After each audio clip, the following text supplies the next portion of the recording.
Hey neighbor, welcome back to ARTV. I'm John, and today I'm reviewing the Baltimore pop-punk band All Time Low's 8th studio album, Wake Up Sunshine. We're the hardest on the bands we love the most, just like a teacher pushing a gifted student in class that's maybe not quite living up to their full potential. As many of my viewers know, I really let All Time Low have it with a scathing review of Last Young Renegade in 2017. Yes, it was harsh, but yes, I 100% stand by it. There will be no I got it wrong episode for that one, sorry. Moving in a more electronic direction stripped away most of their strongest elements, and the songwriting collaborations often felt forced or else they simply didn't work out.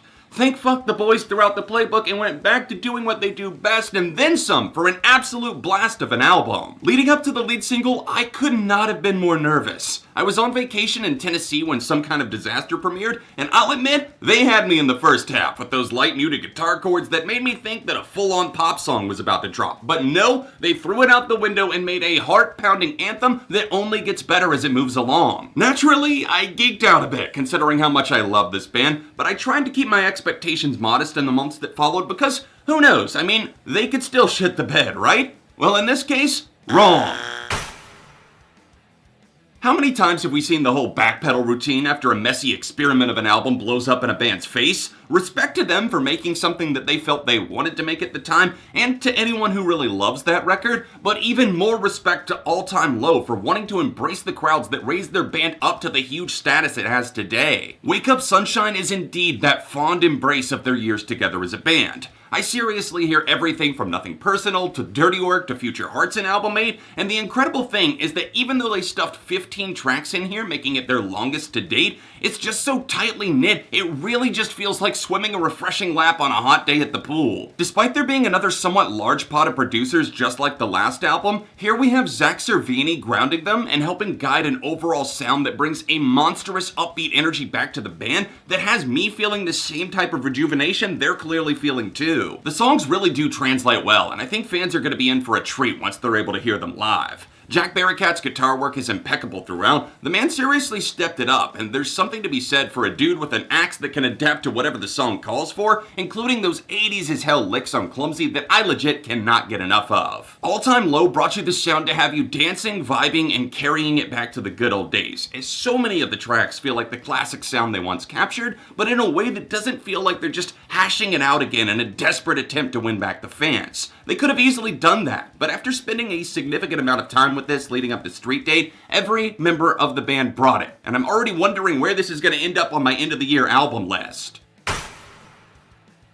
The Baltimore boys got together under one roof and recorded an album at primarily one location for the first time in a long time. It shows. It shows in the chemistry between bass and drums, it shows in Jack's guitar finesse, and it most definitely shows in Alex Gaskart's buoyant lyricism that makes for some of the most optimistic pop-punk and alt-rock you're gonna hear all year. With All Time Low, there's generally always a song or two that really makes me wonder how it made the cut, like Too Late from Nothing Personal, Edge of Tonight on Future Hearts, or I Feel Like Dancing on Dirty Work. Hell, Don't Panic on the Standard album is probably the only track list I can honestly say I love every song on entirely, so I'm happy to say that there's absolutely nothing unlistenable on Wake Up Sunshine. Weird thing to applaud, I know, but there are some, let's say weird decisions that I would have done a lot differently. It's like watching a friend pick out a new look at the store and you want to step in and say something, but it's probably not your place to say it. Summer Days should have ended the album and Basement Noise should have just been released as a separate bonus track for fans. Oh, damn it, that slipped out.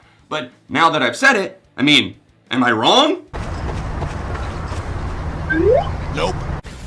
Seriously, there really aren't many mistakes here, and even the songs that I'm not keen on, like Basement Noise, can easily be tuned out in favor of the overwhelming positivity that radiates from the album's core. I'm not saying that every moment is a ray of sunshine, you know, but even the sad reflective cuts make you feel like something good is just around the corner if you're patient.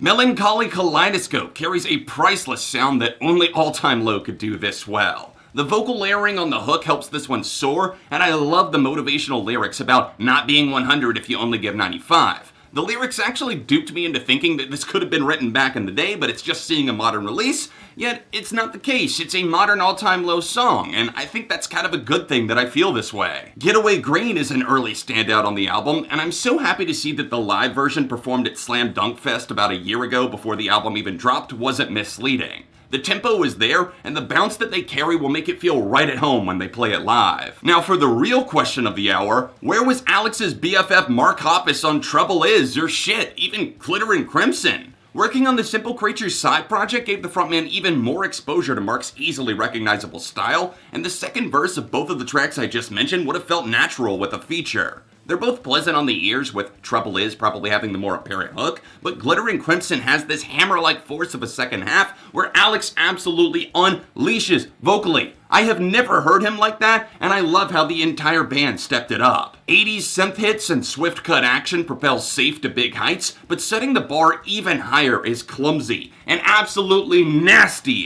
80s tinge performance that really gets the claws in you. Jack's guitar on the hook will resonate right away, but not to be underrated are Ryan's drums or Alex's vocal chops that are so charismatic, and they really ramp up this beast to new heights. My fingers were crossed so hard I got blisters on me fingers, considering Monsters had the esteemed guest of rapper Black Bear on the track.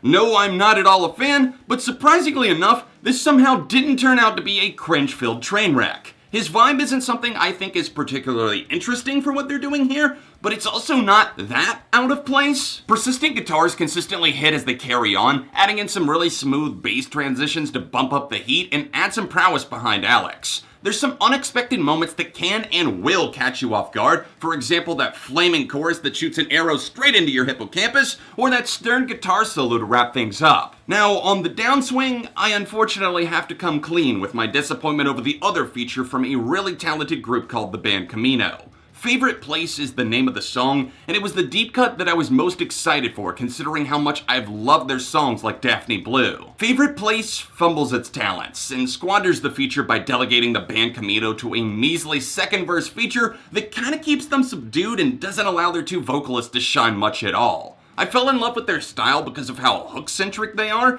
and even though they kinda come in the background of the chorus, they're mostly just drowned out, and despite the rest of the song being really solid with a great bridge, I can't fully get past the fact that this feature was such a massive letdown when it could have been lightning in a bottle. Sleeping In is up next on my very short list of grievances. I think I kinda liked it at first, but the more I played the album as a whole, the more clear it became that this was just a poppy filler cut with some cheap throwaway lines that feel more stale each time I listen. Even that mild annoyance is nothing compared to the "holy shit, why is this on the album?" basement noise. I've already made my case for it not being the closing track because what a weird song to go out on, but I cannot forgive this overly serious tone that should have felt much more lighthearted, and those sterile drum loops up against a dollar store styled chorus that will break within 3 times of playing. The entire point of the song seems to be about embracing the band's origin story, yet it's so non-specific that it feels like a sanitized could apply to anyone tale that doesn't actually give us anything other than one of the most obnoxious hooks I've heard in 2020. Now that I've fumigated the area of the few traps and pitfalls, let's get back on track with what is probably the best and my personal favorite track on the album, the title track, Wake Up Sunshine. Rare things are happening. I mean, how often do I get to say that the title track is the best song?